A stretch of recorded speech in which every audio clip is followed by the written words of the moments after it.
ठीक आहे बोला सर. नमस्कार मित्रांनो, आम्ही आता आलेलो आहे की बा आता या पुसद तालुक्यातली रेल्वेची स्थिती काय आहे ती आज आम्ही तुम्हाला दाखवणार आहे. मित्रांनो, त्यासाठीच आम्ही आलेलो आहे की शिळोणा जे 4 रेल्वे स्थानक आहेत पुसद तालुक्यामधले, त्यातलं एक शेवटचं आणि महत्त्वाचं रेल्वे स्थानक म्हणजे शिळोणा आहे मित्रांनो. तर आम्ही आता निरंजन भाऊने आम्हाला आग्रह असतो इकडे बोलावलं की त्यांचं गावच शिळोणा आहे.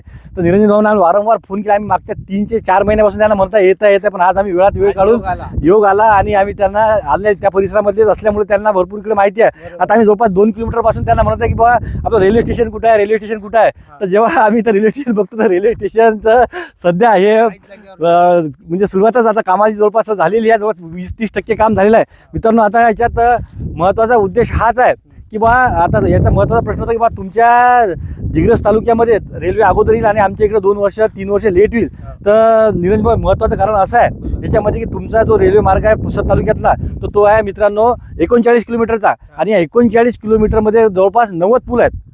हे की यवतमाळ जिल्ह्यातले सगळ्यात जास्त पूल तुमच्या तालुक्यामध्ये आहे. आणि सर्वात मोठं वनक्षेत्र जे आहे जवळपास सेवानगरपासून जर आमचं दिग्रस संपलं तिथूनपासून जे तुमचं फॉरेस्ट सुरू होते मित्रांनो. तर आता आपण या शिळोण्यात आम्ही जो टनल बघितला 3 किलोमीटरचा टोटल फॉरेस्टचा जे एरिया आहे. आता सगळ्यात आता आम्ही इथून आता हा बघता की हा या शिळोण्यातला जो टनल 3 आहे ना, हर्षीच्या अलीकडचा टनल 3 असं झूम करून दाखवा दिसते त्याच्यामध्ये. तर तो बघा तो टनल इथून दिसत. हा टनल जवळपास इथून 3 किलोमीटर लांब आहे मित्रांनो. आपण बघू शकता की हा टनल जवळपास 400 मीटरचा टनल आहे. हा सेकंड असे मोठे मोठे टनल आणि समोरचा टनल 3 किलोमीटरचा आहे. तर सर्वात महत्त्वाचं मित्रांनो की फॉरेस्टची जमीन भूसंपादनासाठी रेल्वेला भरपूर वेळ लागते. त्याच्यानंतर मित्रांनो याच्यात जे हे जे गौण खनिज आहे हे सुद्धा यांना भरपूर प्रमाणात जे लागते तर त्याचा सुद्धा यांना थोडी अडचण आलेली होती. आणि महत्त्वाचं मित्रांनो भूसंपादन सुद्धा प्रक्रिया थोडीशी उशिरा झाल्यामुळं थोडं काम लेट सुरू झालं. पण निरंजन आम्ही आश्वासन देतो की रेल्वे विभागातर्फे की तुमची जी रेल्वे आहे त्याच्यात 1 ते 2 वर्ष 2.5 वर्षामध्ये तुमची नक्की सुरू होणार. कारण थोडी लेट होईल पण ती येईल. कारण मित्रांनो 80 वर्षे वाट बघितली तर मित्रांनो कमीत कमी 2 वर्ष तरी आणखी वाट बघायला काही हरकत नाही. आणि जोपर्यंत निरंजन भाऊ त्या ट्रेनमध्ये बसून आमच्या दिग्रस येत नाही तोपर्यंत आम्ही आमचे व्हिडिओ नेमकी शूटिंग चालूच राहू देणार आहे.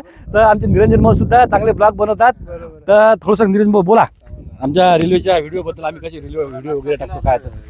तर बाकी सरांच्या व्हिडिओला सरांना तर तुम्ही ओळखताच. तर सरांच्या व्हिडिओला लाईक करत जा आणि शेअर करा मंडळी. तर ठीक आहे, आपण भेटूया आता T4 वर. चला बाय बाय. बोला निरंजन भाऊचे